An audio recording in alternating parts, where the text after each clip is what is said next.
Hey friends, welcome back to Interesting Chinese Culture. Next month, on Wednesday the 19th, it will be Chinese Valentine's Day. Did you know that?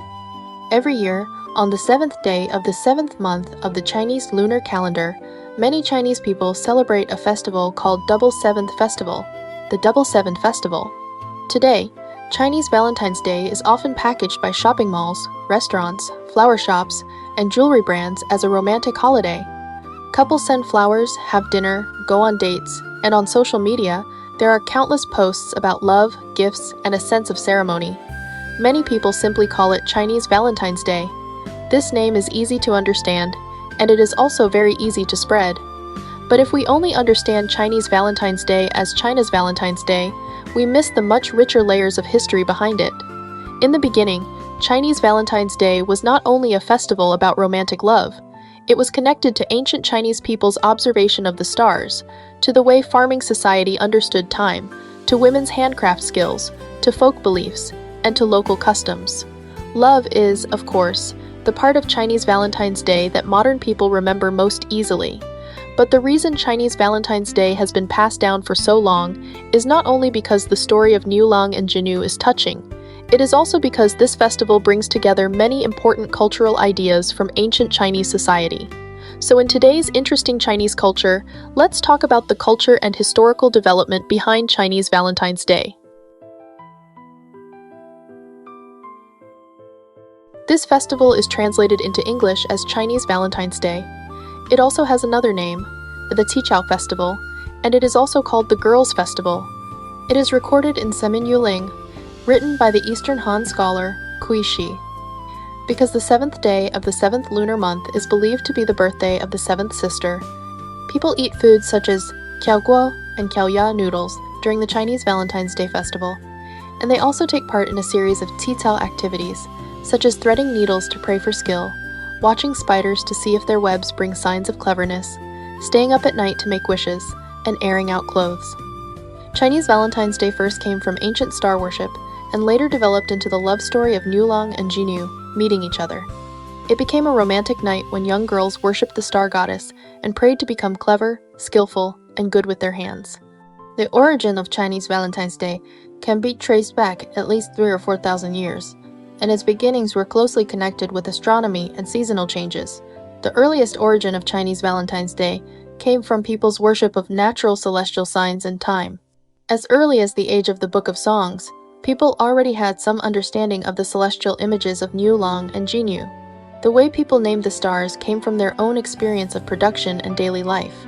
In ancient times, the main meaning of star signs for ordinary people was their function in marking time. Changes in the stars showed the change of seasons and the order of farming. This idea can be seen in the Yaodian, which says that people observed the sun, the moon, and the stars in order to respectfully give people the correct timing for their work. This was true in both ancient and modern times, in China and beyond, and it is also clear that the names of the two stars, Qianyu and Jinyu, came from the farming civilization of men plowing and women weaving. When the people of Zhou observed the sky, they noticed 3 stars on the northern side of the Milky Way, which was called Tianhan in ancient China. From morning to evening, these 3 stars changed position 7 times, and their moving path looked somewhat like the axis used in weaving. So people vividly call these 3 stars Jinyu, the weaving girl. Qianyu refers to the star that faces Jinyu from far across the Milky Way. In ancient times, the date of Chinese Valentine's Day was decided according to the change in the position of Jinyu. Ancient Chinese people called the sun, the moon, and the 5 major planets of water, fire, wood, metal, and earth the 7 luminaries. They used the 7 luminaries to calculate what we now call the week. In folk culture, the number 7 often shows a stage in time. When calculating time, people often used 7 times 7 as the final point. In Chinese, 7 sounds like qi, meaning a fixed date or a period of time, and because both the month and the day are 7, it gives people a strong sense of time. 7 also sounds similar to ji, meaning good fortune, so 77 carries the meaning of double good luck. Chinese people value good fortune and smooth wishes, and they see 7 as a symbol of completeness. 7 also sounds similar to qi, meaning wife. Because of this, Chinese Valentine's Day became, to a large degree, a festival connected with women, and its related folk customs are rich in feminine qualities. As early as the pre-Qin period, the love story of Niulang and Jinyu had already spread among the people. Because their story carried a tragic feeling, Chinese Valentine's Day was seen during this period as an unlucky and inauspicious time. As for the exact origin of the Chinese Valentine's Day festival, different scholars hold different views. Some scholars believe that Chinese Valentine's Day had already appeared before the Han Dynasty, but it may not have been fixed on the 7th day of the 7th lunar month.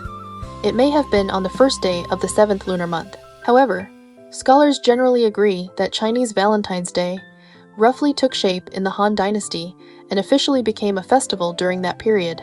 According to tradition, Chinese Valentine's Day was first created to honor a weaving goddess known among the people as the seventh sister. Jinyu was regarded by the people as the goddess of weaving and became an object of worship for young girls. So women in the human world prayed to her on the night of the 7th day of the 7th lunar month, asking for wisdom and skill. In Qixi Zaji, by Ji Hong of the Eastern Jin dynasty, there is a record saying that palace women of the Han dynasty often threaded 7 whole needles on the 7th day of the 7th lunar month at the Kai Jin Tower, and everyone practiced this custom. This is the earliest written record about Qichao in ancient literature. During the Han Dynasty, Chinese Valentine's Day already had a personified description in the Eastern Han period. Jinyu would cross the river on Double Seventh Festival, and magpies would form a bridge for her. In the Western Han period, Niulang and Jinyu changed from the names of stars into mythological figures representing men plowing and women weaving, and they were given festival meaning. In Huainenzi and Fengsu Tong, there appeared legends about crows and magpies filling the river to make a bridge so Jinyu could cross, and about Jinyu crossing the river on Chinese Valentine's Day, with magpies forming a bridge. After that, people began to go out on Chinese Valentine's Day night to watch Niulang and Jinyu meet each other. In the palace, there were also customs such as threading 7-holed needles and dancing. From then on, Chinese Valentine's Day became even more gentle and moving. It carried culture, developed traditions, and became part of the shared cultural identity of the Chinese people. Chinese Valentine's Day inherited the essence of completeness and harmony in traditional Chinese culture. This was the broad but simple value system and worldview of the Chinese nation. It runs through every field and every stage of traditional Chinese culture. The cosmic view of harmony between heaven and humanity in worship and prayer. The social view of harmony without sameness in the tragic love story, and the moral view of kindness and goodness in folk activities. During the Wei, Jin, Southern, and Northern dynasties period, Chinese Valentine's Day became more popular in upper-class society than it had been in the Han Dynasty, and it also spread to some extent among ordinary people in the Southern dynasties and in the Northern dynasties. This was most clearly shown in the literary works of the time. In Han Dynasty poetry and rhapsodies, Chinese Valentine's Day and the legend of Niulang and Jinyu only appeared occasionally, but as poetry flourished during the Wei, Jin, Southern, and Northern dynasties, Chinese Valentine's Day themes appeared frequently in the writings of upper-class scholars. Emperor Wen of Wei, Cao Pai, Lu Ji of the Western Jin, Yan Yanji of the Lu Song dynasty, Zi Tiao of the Southern Qi, Yu Jianwu of the Liang dynasty, and Zhang Zong of the Chen dynasty all left behind poems with Chinese Valentine's Day or the legend of Niulang and Jinyu as their theme, including Zi Lingyun's poem Double Seventh Festival, chanting of Niulang and Jinyu. From the Sui and Tang dynasties to the Song and Yuan dynasties, the ancient Chinese Valentine's Day festival entered a key period of development and transformation. During this period, Chinese Valentine's Day went through rapid development in the Sui, Tang, and Five dynasties period, reached extreme prosperity in the two Song dynasties, and then moved towards stable transmission in the Yuan dynasty. At different stages, it had different historical changes and stage characteristics. During the Sui, Tang, and Five dynasties period, Chinese Valentine's Day received more attention from rulers and officially became a grand royal festival. It also left many traces in Tang dynasty poetry and prose. Through the interaction between the festival and written texts, Chinese Valentine's Day strengthened its connection with love between men and women, as well as with real politics. In addition, the Tang dynasty developed Chinese Valentine's Day customs related to skill to their fullest. Qixi became the dominant custom of Chinese Valentine's Day in the Tang dynasty, Among existing documents, the term Chinese Valentine's Day Festival first appeared in the Northern Song Dynasty. Before the Song Dynasty, most documents referred to this day as the 7th day of the 7th lunar month, the Qixi Festival, or Double Seventh Festival. In the Song Dynasty, Chinese Valentine's Day was set as a national legal holiday. Its entertainment value and commercial atmosphere became very clear, and the festive mood of Chinese Valentine's Day reached its peak. In the Song Dynasty, Chinese Valentine's Day moved away from the earlier single form that mainly focused on praying for skill and worshipping the stars. It became a more diverse and mixed festival. Chinese Valentine's Day existed across class, gender, ethnicity, and a region. Among the people, Chinese Valentine's Day in the Song Dynasty became highly popular, entertaining, and commercialized. Ordinary people, especially urban residents, became the main participants in the festival.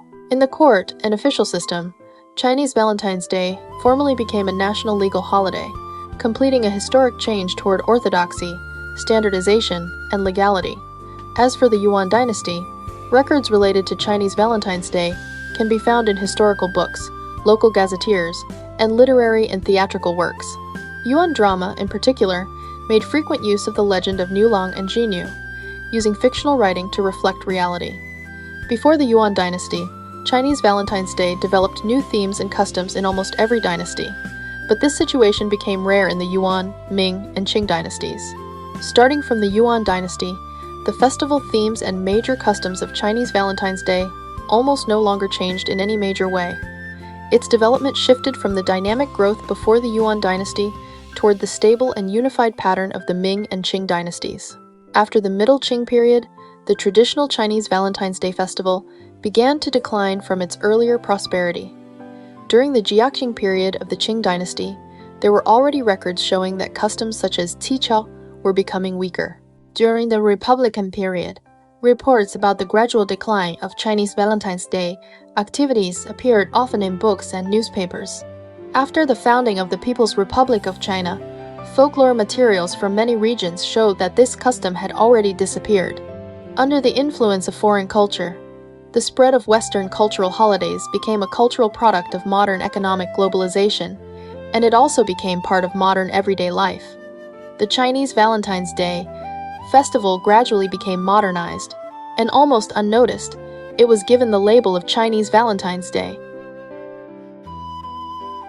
Although China's Chinese Valentine's Day festival came into being much earlier than Western Valentine's Day, and although it has long been passed down among the people without disappearing, among young people today, Chinese Valentine's Day is not as popular as Western Valentine's Day. Folklore experts say that compared with foreign holidays, traditional festivals such as Chinese Valentine's Day have more cultural meaning and deeper potential to be explored. If modern elements such as romance, warmth, and entertainment are brought into traditional festivals, these festivals can become even more vibrant. The customs of Chinese Valentine's Day contain people's pursuit of faithful love, and they also promote the ideas of love between husband and wife, harmony within the family, and the stability and development of society. In the well-known myths and legends, the stories and characters that have been passed down to today reflect a kind of love that is not controlled by worldly rules or trapped by class boundaries. It is a love based on mutual affection, purity, and a true sense of self. In Guangdong, Hong Kong, and other regions of China, people still keep the core tradition of Qixi during the Chinese Valentine's Day festival. The original meaning of Qixi is creativity and innovation. The Chinese nation values hard work, self-reliance, and constant self-improvement. Through festival culture, Chinese Valentine's Day shows the beauty of promoting productivity and social progress. Chinese Valentine's Day is a festival of love and marriage. The ideas expressed in the lines about wishing to be paired birds in the sky and joined branches on earth, and about true love lasting even without being together every morning and every night, represent the Chinese nation's most simple and sincere view of love. The story of Nulong and Jinyu spreads the values of loyalty and perseverance. Respect between husband and wife, harmony in the family, a happy life, and the pursuit of happiness have, over thousands of years, formed the core elements of the Chinese people's views on love, marriage, and family. The poem says that on the night of Double Seventh Festival, people look up at the blue sky, where Niulong and Jinyu cross the bridge over the river of stars. Every household prays for skill under the autumn moon, threading countless red silk threads. From ancient times to today, in the poems of countless writers and scholars, the Chinese Valentine's Day festival has always carried people's wishes for skillful hands, romantic love, and a happy relationship. In recent years, the romantic side of Chinese Valentine's Day has become even more obvious. People exchange gifts and travel together during this traditional festival.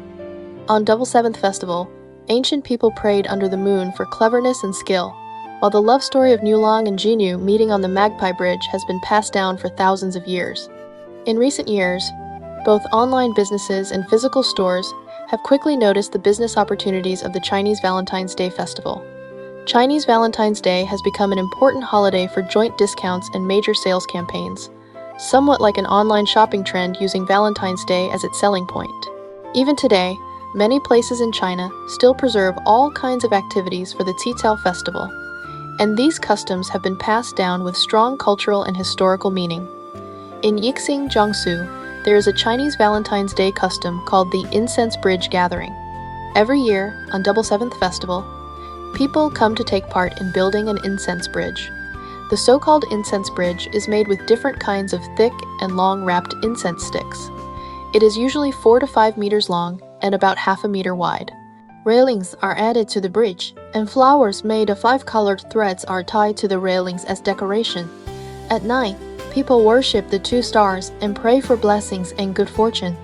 Then they burn the incense bridge, symbolizing that the 2 stars have crossed the bridge and happily met each other. This incense bridge developed from the legend of the Magpie Bridge. In the countryside of Zhejiang, there is a custom of collecting dew in a wash basin. According to legend, the dew on Chinese Valentine's Day is the tears shed when Niulong and Jinyu meet each other. If people wipe it on their eyes and hands, it can make their eyes clear and their hands skillful. The 7th sister gathering on the 7th day of the 7th lunar month is often called Bai Qi in Guangdong, while in Fujian and Taiwan it is called Bai Qi Nyangma. The traditional celebration of Qixi begins on the evening of the 6th day of the 7th lunar month and lasts for 1 or 2 nights. The rituals for celebrating Qixi are different from place to place, and each region has its own features. The Qixi custom of Qixi is also popular in Southeast Asia. In Guangzhou, there is the Chinese Valentine's Day custom of worshipping immortals. Married women usually cannot take part, but a newly married bride must hold a ritual called bidding farewell to the immortals during her first Chinese Valentine's Day after marriage. According to Volume 17 of the Guangzhou Municipal Gazetteer, on the 7th day of the 7th lunar month, there was also an old custom in which women went boating at Shimen Xiangpu. The boats were decorated with jasmine and Arabian jasmine flowers and were called flower boats. People believed this day was the day when the fairy maidens bathed. In Dongguan, people worship the 7th sister on Double Seventh Festival. The traditional folk ritual of Qixi and worshipping the 7th sister includes offering tribute, washing hands, burning incense, and worshipping. In some places, on the night of Double Seventh Festival, women place a table under the moonlight. On the table, they put offerings such as tea, wine, fruit, and melon seeds. They also prepare several fresh flowers, tie them with red paper, and place them in a vase with a small incense burner in front of the flowers. Sitting around the table, they silently think about what is on their minds and make wishes to the star Jinyu. Worshipping Jinyu is purely an activity for unmarried girls and young married women. Most of them make plans in advance with friends or neighbors, usually in groups of 5 or 6, and sometimes more than 10 people hold the ritual together. The young married women and unmarried girls who agree to worship Jinyu fast for 1 day, bathe, and then arrive on time at the host's home. After burning incense and worshiping before the altar, everyone sits around the table together. While eating peanuts and melon seeds, they face the constellation of Jinyu and silently think about their wishes. For example, unmarried girls may hope to become beautiful or marry a good husband, while young married women may hope to have a child soon. They can all pray silently to the star Jinyu. In Guangzhou's Tianhe District, Peiyu District, and Huangpu District, Chinese Valentine's Day is called Qixi Dan. It is also called Qinyang Dan, Bai Qinyang, or Bai Qinyang, and it is the continuation of an ancient Lingnan Qixi folk custom. On the day of Double Seventh Festival, the community organizes a Baiqinyang ritual. The objects of worship include not only the two stars Nulong and Jinyu, but also Jinyu's 6 sisters. Women in the community display handicrafts, and this is the main content of the Baiqiao activity. In southern Fujian, Wenling in Zhejiang, Taiwan, and other places, people call this worshipping Qinyang Ma. Qinyang Ma is also known as Double Seventh Festival Ma, Double Seventh Festival Nyang, Double Seventh Festival Furin, Qinyang Furin, and other names. She is regarded as the incarnation of the star Jinyu. Chinese Valentine's Day is the birthday of Qinyang Ma, and among the people, the worship of Qinyang Ma is very popular. She is honored as a protective figure who keeps children safe and healthy. Every year on this day, people go in small groups to Qinyang Ma temples to offer flowers, fruit, face powder, and sacrificial offerings. On this day, there is also a folk coming-of-age ceremony in Taiwan.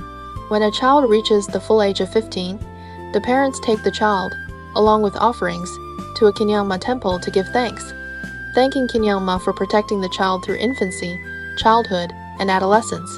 On this day in the Tainan area, families hold a ceremony called Doing 16 for children who are 16 years old, marking their coming of age. Some parents, besides offering thanks to Qinyang Ma on Double Seventh Festival, also specially invite relatives and friends to a banquet to celebrate the child's coming-of-age ceremony. In the folk customs of southern Fujian and Taiwan, Chinese Valentine's Day does not place strong emphasis on qiqiao, but it pays great attention to health-related food customs. Whenever Chinese Valentine's Day arrives, almost every household buys the Chinese medicinal herb Rangoon creeper fruit and pomegranates. The Sheitang Chinese Valentine's Day custom is popular in the coastal areas of Shitang and Ruoshan in Wenling, Zhejiang. It is a traditional folk activity in which children under the age of 16 pray to Qinyang Ma for blessings on Double Seventh Festival. The ancestors of Shitang migrated from southern Fujian more than 300 years ago, and this custom came with them and has continued to this day. The main worshippers are elder women in the family. So what kinds of activities did ancient Chinese people take part in on the Qiqiao festival? Let's go through them one by one and explain them. Threading needles to pray for skill was also called competing in skill. It meant that women would compete in threading needles. They tied colorful threads and threaded 7-holed needles. The faster someone finished, the more skill she was believed to have received. Those who were slower were said to have lost in skill, and the person who lost had to give the gift she had prepared in advance to the one who gained skill. Threading needles under the moon refers to the evening of the 7th day of the 7th lunar month. On that evening, every household would clean the courtyard. Young women and girls would first kneel sincerely before the star Jinyu and pray for Jinyu to bless them with a clever mind and skillful hands. Then they would take out the colorful silk threads and 7 silver needles they had prepared in advance and thread the needles under the moon. Whoever finished threading all 7 needles first was believed to become a skillful woman in the future. Watching spiders for signs of skill was also an early form of qiqiao. This custom appeared a little later than threading needles to pray for skill, and it probably began around the southern and northern dynasties. People placed melons and fruits in the courtyard to pray for skill. If a small spider made a web on the melon, it was seen as an answering sign. Floating needles to test skill was a variation of the Chinese Valentine's Day custom of threading needles to pray for skill. It came from threading needles, but it was different from threading needles. It was a Chinese Valentine's Day custom that became popular during the Ming and Qing dynasties. To test skill by floating needles, people first prepared a basin and placed it in the open courtyard. Then they poured in yuanyang water, which meant mixing water taken during the day with water taken at night. But often, people simply mixed river water and well water together and poured it into the basin. The basin and the water had to stay outdoors overnight. Then, on the next day, the 7th day of the 7th lunar month, after being exposed to the sun during the day, the skill could be tested by noon or in the afternoon. After half a day of sunlight, a thin film would faintly form on the surface of the water in the basin. Then people would take a sewing needle and gently lay it flat on the water surface. The needle would not sink, and a shadow of the needle would appear at the bottom of the water. If the shadow was a straight line, it meant the prayer for skill had failed. But if the needle shadow formed different shapes, if it curved, if one end was thick and the other end was thin, or if it formed another kind of pattern, then it meant the person had gained skill. Competing in skill on Orchid Night was a kind of game. In the past, the 7th lunar month was called an Orchid month, and the night of the 7th day of the 7th lunar month, which was double 7th festival, was also called Orchid Night. People tied colorful threads together in knots, and this was called mutual affection. Women went together to Bijinlu and learned to thread 7-holed needles to pray for skill. Praying for marriage was another part of the festival. On a clear summer or autumn night, the stars shine in the sky, and the Milky Way stretches from north to south. On the eastern and western sides of the Milky Way, there is a bright star on each side. They face each other across the river of stars, far apart yet looking toward one another. These are the stars Qianyu and Jinyu. The star Jinyu later developed into a goddess in mythology. Among the people, she was called the Seventh Sister, the Heavenly Immortal Lady, Qinyangma, and other names. She was seen as the protector of woven clouds, lovers, women, and children. Countless loving men and women in the world would pray to Jinyu under the starry sky on Chinese Valentine's Day night, asking for a happy marriage. According to folk tradition, the Chinese Valentine's Day festival expresses the feeling between married men and women of never leaving each other and growing old together. It honors the promise both people make to love. The love story of Niulang and Jinyu is known in almost every Chinese household. Their faithfulness and loyalty in love are deeply moving, so the Chinese Valentine's Day festival is full of romance. It is said that every year on the 7th day of the 7th lunar month, magpies in the human world fly up to the sky and build a magpie bridge over the Milky Way so Niulang and Jinyu can meet. Jinyu is a beautiful, clever, and skillful fairy, so women in the human world prayed to her on this night, asking for a wise heart and skillful hands. They also prayed for a happy marriage.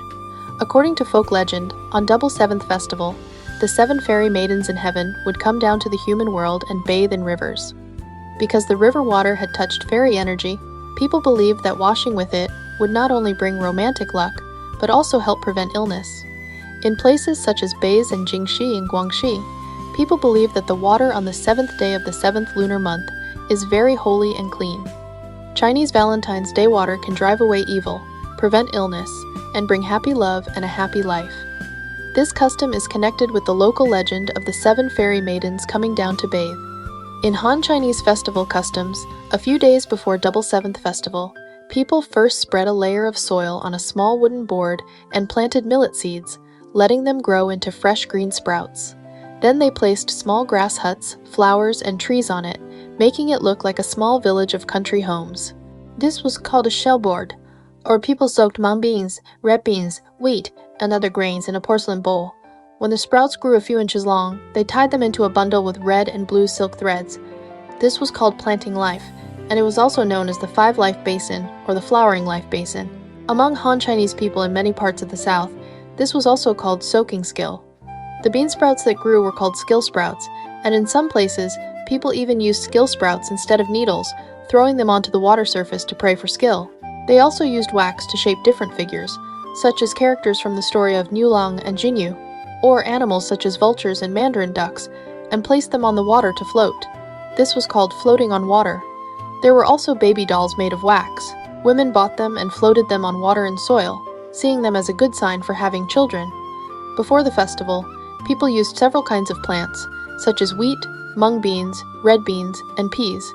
They soaked them in containers until the sprouts grew a few inches long. On Chinese Valentine's Day, they tied them up with red and blue colored threads as a symbol of gaining children and blessings. They also shaped different figures out of wax and placed them on the water to float. Chinese Valentine's Day water is also called water of the 7th day of the 7th lunar month. It is said that Chinese Valentine's Day water has magical functions. It can be stored for a long time without changing, and it can treat burns and remove sores and toxins. In Guangdong and Guangxi, people have the custom of storing Chinese Valentine's Day water. On the morning of the 7th day, after the first rooster crow, each household goes to the well or the river to draw water and store it. According to folk legend, on the morning of the 7th day of the 7th lunar month, fairy maidens come down to the human world to bathe. Using the water they bathe in can drive away evil, cure illness, and extend life. So on the morning of Double Seventh Festival, people go to the river to collect water. After bringing it home, they store it in a new clay jar for later use. It is said that on Chinese Valentine's Day night, washing the face with 7 colored flower water, made by soaking 7 kinds of fresh flowers, such as milan flowers, jasmine, and roses, can make women more beautiful. In the past, children would pick wildflowers on Chinese Valentine's Day and hang them on the horns of oxen. This was also called celebrating the ox's birthday. According to legend, after the Queen Mother of the West used the heavenly river to separate Nulong and Jinyu, the old ox wanted to help Nulong cross the heavenly river and see Jinyu. So it told Nulong to peel off its hide and ride on the ox hide to go see Jinyu. To remember the old ox's spirit of sacrifice, people developed the custom of celebrating the ox's birthday. The Qixi Festival in Guangzhou, Guangdong, has its own special features. Before the festival arrived, girls would prepare color paper, pith paper, thread, and other materials in advance, and use them to make all kinds of clever little toys and decorations. They would also put grain, seeds, and mung beans into small boxes and soak them in water, so they would sprout. When the sprouts grew to more than 2 inches long, they were used to worship the gods. This was called worshipping immortal grain and worshipping divine vegetables. From the evening of the 6th day to the evening of the 7th day, for 2 nights in a row, the girls put on new clothes and new jewelry. After everything was ready, they burned incense, lit candles, and knelt before the starry sky. This was called welcoming the immortals. From the 3rd watch to the 5th watch of the night, they had to worship 7 times in a row. In some villages in western Guangdong, there is a custom of making rice cakes on the 7th day of the 7th lunar month to worship the gods. According to traditional custom, people first worship the Old Lord in the temple, meaning the Bodhisattva, and then worship the earth god. The offerings for worship usually include rice cakes, 3 kinds of tea, 5 kinds of wine, fruit, and other items. According to some books from the Ming, Qing, and Republican periods, the skillful crafts shown by Guangzhou girls during Chinese Valentine's Day included embroidered shoes as small as a grain of rice, different kinds of fans as small as fingernails, delicate and light little gauze bed curtains, and specially made lotus flowers, jasmine flowers, roses, and night-blooming flowers. The flower pots were only the size of small wine cups, and inside each pot were 2 flowers, 1 real and 1 fake, so difficult to tell apart. On the evening of the 7th day, they continued to worship the gods just as they had the night before. This was called worshipping Nulong, and it was usually led by boys. In Taiwan, besides worshipping Qinyangma on Double Seventh Festival, people often prepared a small bowl of oil rice and worshipped Bed Mother in the room. The 2 practices should have had similar meanings. Giving birth and raising children were responsibilities that women could not be replaced in, so these kinds of deities were also female deities. Between female deities and female worshippers, a close connection was formed, helping women ease their anxiety and fear while taking on motherhood. Bed Mother is the protector of children, and the 7th day of the 7th lunar month is Bed Mother's birthday. Families with children worship Bed Mother beside the child's bed at dusk on that day. The offerings include oil, rice, chicken, wine, or sesame oil chicken. People burn square gold paper and Bed Mother clothing. The worship of Bed Mother should not last too long. Unlike ordinary worship, where wine is offered 3 times, once the offerings are placed and the incense is lit, people can prepare to burn the square gold paper and Bed Mother clothing.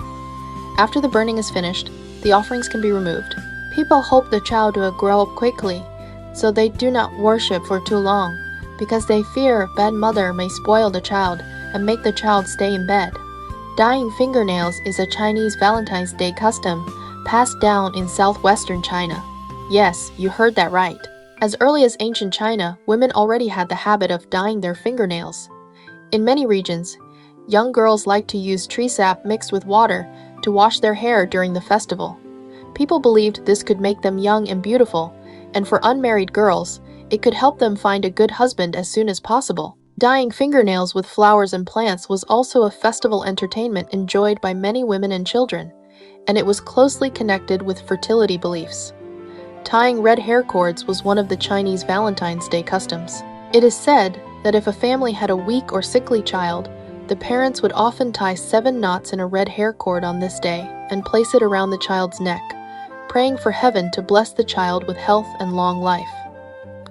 Girls washing their hair on Chinese Valentine's Day was also a special custom. Some friends may wonder what is so ritualistic about washing hair, since people today shower every day. But this has to be understood in its historical context. In ancient China, not every household had a large bathing tub for people to bathe in. Even wealthy families did not necessarily bathe every day, let alone ordinary people. So in many regions, Young girls liked to use tree sap mixed with water to wash their hair during the Chinese Valentine's Day festival. According to legend, this could not only make women young and beautiful, but also help unmarried girls find a good husband as soon as possible. This custom was probably connected with the belief in the holy water of Double Seventh Festival. People believed that spring water, or river water taken on Chinese Valentine's Day, was like taking water from the Milky Way, carrying a sacred power of cleansing. In some places, it was directly called the holy water of Tianzhen, meaning Jinyu. For women, washing their hair on this day had special meaning.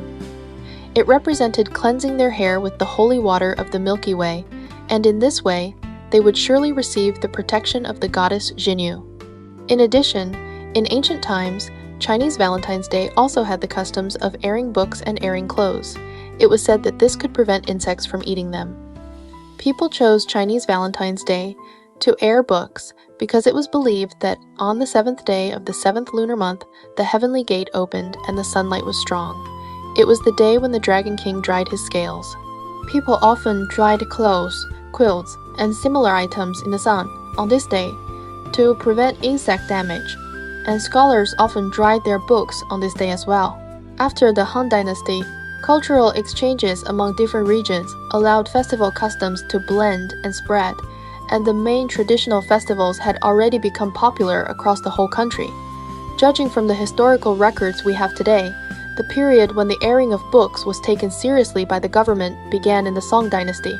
Although books throughout history suffered no greater disaster than during the Qin Dynasty, and were never more abundant than during the Sui and Tang dynasties, official book airing activities in the Sui and Tang dynasties are rarely seen in historical records. The book airing gatherings of the Song Dynasty, however, drew much attention. Records about book airing gatherings in the Song Dynasty already appear in notes written by Song people. Judging from the fact that there are more related records from the Southern Song than from the Northern Song, it seems that the Southern Song paid more attention to airing books than the Northern Song did. The main reason was that the Southern Song capital, Hangzhou, was located in the southeast, where the air was very humid. Airing books had always been a common local practice, and the government did the same.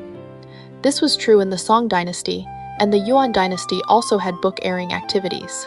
By the Ming Dynasty, the management of official book collections had become loose, so that cabinet ministers and literary officials no longer paid attention to them, and the collections gradually scattered and were lost.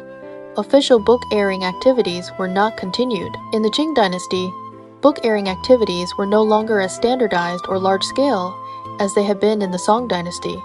After talking about so many local customs and activities, of course Chinese festivals cannot be separated from food. So what did people eat on the Qixi festival? The food customs of the Chinese Valentine's Day festival were not exactly the same from place to place, but they were generally called eating skillful foods. The word skill clearly expresses the special feature of Chinese Valentine's Day food customs. It also expresses people's beautiful wishes for clever hands, a healthy family, and a happy life. Among the seasonal foods for Chinese Valentine's Day, Qiqiao, the most famous one is Qiaoguo. Qiaoguo is also called Qiqiao fruit, and it comes in many styles.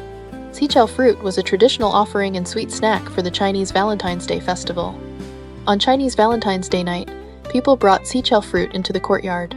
The whole family sat together and tasted the skill of the person who made the qiaoguo. Today, this custom has already disappeared in many places, and the traditional food known as Qiqiao fruit has also developed into many kinds of colorful pastries. Qiaoguo comes in many styles, and its main ingredients are oil, flour, sugar, and honey. In addition, the melons and fruits used during Qiqiao also had many variations. Some people carved melons and fruits into strange flowers and unusual birds, while others carved raised patterns on the surface of melon skins. These melons and fruits were called flower melons. In some places in China, pastry shops on this day would also make crispy sugar candies in the image of Jinyu. They were commonly called skillful people or skillful crisps. When sold, they were also called gifts of skillful people. Among the people, it was believed that those who ate this crispy sugar would become clever and skillful. In Shandong, people ate chow chow rice on this day. The custom of praying for skill was very interesting. 7 close girls would gather grain and vegetables to make dumplings. They placed 1 copper coin, 1 needle, and 1 red date separately into 3 dumplings. After the Tichel activities, they gathered together to eat the dumplings. According to legend, the one who ate the coin would have good fortune, the one who ate the needle would have skillful hands, and the one who ate the date would marry early. In Fujian, during the Chinese Valentine's Day festival, people let Jinyu admire and taste melons and fruits, praying that she would bless the next year with a good harvest of melons and fruits. The offerings included tea, wine, fresh fruit, 5 kinds of seeds and nuts, namely longan, red dates, hazelnuts, peanuts, and melon seeds, as well as fresh flowers and face powder used by women. Usually, after fasting and bathing, everyone took turns burning incense and worshipping in front of the offering table, silently praying for their wishes. As one of China's important traditional festivals, Chinese Valentine's Day has been given a romantic meaning and passed down for thousands of years. This is closely connected with the story of Niulang and Jinyu meeting each other on Double Seventh Festival. According to legend, Jinyu was the granddaughter of the heavenly emperor. She was skilled at weaving and wove colorful clouds for the sky every day in the heavenly palace. She secretly came down to the human world, married Niulang from west of the river, and lived a life in which the man farmed and the woman wove. Angered by this, the heavenly emperor took Jinyu back to the heavenly palace. Niulang carried their 2 children in baskets on a shoulder pole and chased her all the way to the heavenly palace. The queen mother pulled out her golden hairpin and drew a heavenly river between them, allowing them to meet only once a year, on the 7th day of the 7th lunar month. Their faithful love moved the magpies. Every year, on the 7th day of the 7th lunar month, countless magpies fly over and form a bridge across the heavenly river, allowing Niulang and Jinyu to meet. Actually, the story of Niulang and Jinyu is very interesting, because as time has passed and people's understanding has changed, this story has begun to receive some different interpretations. I talked about this story in my earliest episodes on Chinese mythology, so friends who are interested can go back and listen to that episode. At first, people lamented that the Queen Mother had broken up 2 lovers who truly loved each other, forcing them to live apart and meet only once a year. It really seemed too cruel. But later, people began to have different views.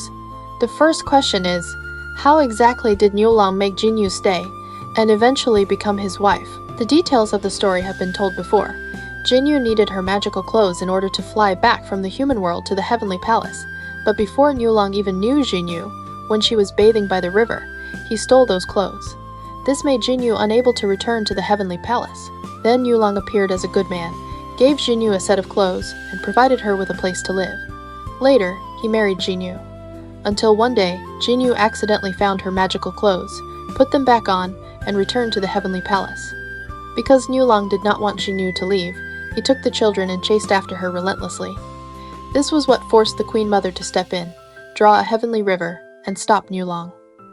Actually, I heard this story when I was very young, but at that time, I did not yet have this kind of understanding or viewpoint. But, from the perspective of some clear-minded young parents today, they would tell their children very clearly not to interpret this story through a blindly romantic idea of love, because Niulang's actions in the story would be illegal in real society. Do not think this is romantic. There is also another viewpoint, which starts from Jinyu's side of the story. What was Jinyu's family background in the story? She was the granddaughter of the heavenly emperor, which means she was a princess. And Niulang, just as his name suggests, was a man who herded oxen. Apart from 1 ox and an old broken thatched cottage, this man could be said to have had nothing at all. Jinyu, as a princess who had been loved and protected by her family, was a daughter from a privileged background. She had never needed to do housework since childhood, and she had never needed to struggle for a living. Yet she ended up marrying a poor, hopeless man who made a living by herding oxen and had no ambition. From a modern point of view, this would absolutely not be accepted. Besides, after Niulang found out that Jinyu had returned to the heavenly palace, he took the children and chased her all the way there. This is actually one of the most common things seen in modern marriages, using children to bind a broken marriage relationship. To put it plainly, he was relying on the children and trying to marry into Jinyu's powerful, influential, and magical family. So from a woman's perspective, when we interpret this story, the surface layer may look like a moving and tragic love story. But if we analyze it more deeply, we should be able to see clearly that this love story brought Jinyu no real benefit at all. Apart from being blindly obsessed with love, she gained nothing. But from Newland's perspective, it was completely different. He was a man so poor that all he had left was an old yellow ox. On ordinary days, he lived in a leaking thatched cottage, and his work was simply taking that old yellow ox up the mountain to graze. Then, out of nowhere, a wealthy, beautiful, and privileged woman seemed to fall from the sky, and he could easily marry her, bring her home, and have a son and a daughter with her. For him, this was simply a wonderful gift falling from heaven. At this point, some people may object and say that love should originally be something based on mutual willingness. It should not become materialistic just because of the other person's personal conditions, because we should preserve the purity and beauty of love. Of course, if that is the view of love you choose to pursue, that is your freedom. But please remember this: a person who truly loves you will not let you suffer even the slightest grievance in life, because real love comes from the instinctive desire to give you the best, not from using other things to threaten or trap you. A person who truly loves you will absolutely not let you suffer any grievance. If the person who says they love you does not love you in the way you need, then perhaps they do not love you enough, because they clearly know what you ask for, but they deliberately pretend not to know. This is why you can never wake someone who is pretending to sleep. Love and the lack of love are both shown in the details. True love is extremely rare, because the person who gives love must have a great amount of inner energy. Love is an ability that only a very small number of people truly have. Most people lack the ability to love. Couples who are passionately in love do not necessarily know how to love. Giving birth to a life does not mean knowing how to love. This is why so many people feel disappointed in romantic relationships, marriage, or their family of origin. Loving yourself requires effort. Loving others requires wisdom, knowledge, and personal cultivation. These three things are completely different. Knowledge is simply knowing that something exists. Wisdom is wanting to use that knowledge to make the other person happy. Personal cultivation is the ability to reflect on whether the wisdom you believe in is actually correct. Love can only grow on the foundation of material stability, a complete personality, and a rich inner world. Only on that foundation can kindness, respect, concern, and support for another person truly develop. Love is not a choice I make after weighing gains and losses. It is the greatest sincerity I can offer to a feeling after my heart has been moved. A person who truly loves you cannot bear to let you suffer even the slightest grievance in anything. Here, I would like to quote a line from the classic fairy tale, The Little Prince by the French writer Antoine de Saint-Exupéry. If you love a flower that lives on a star, it is sweet to look at the sky at night. All the stars are abloom with flowers. So when people today send flowers, have dinner, and express love on Double Seventh Festival, they are actually standing on a very long cultural road. This road began when ancient people looked up at the summer night sky. Through this festival, you can see the operating logic of ancient Chinese agricultural society. You can see the living conditions and inner world of ancient women. You can see the wisdom and emotions of Chinese people when they faced nature and society. The Chinese Valentine's Day festival tells us that true romance is not only about beautiful scenery and sweet words, it is also about mutual support and shared effort rooted in the soil of everyday life. True love is not only a moment of passion, it is also the loyalty and companionship that remain after crossing mountains and rivers and going through the changes of time. When we look up at the starry sky again on a night between late summer and early autumn, and see the stars Qianyu and Jinyu shining on opposite sides of the Milky Way, we hope you can feel the cultural warmth that has crossed thousands of years. That is not only the light of two stars, it is also the spiritual light of the Chinese nation, passed down from generation to generation, always pursuing a better life. On an early autumn night, when night falls, the summer heat fades, the cool autumn wind begins to rise, the sky becomes clear, and the Milky Way can be seen distinctly. I would like to wish all of you listening a happy Chinese Valentine's Day festival in advance. Thank you for listening. I'll see you in the next episode.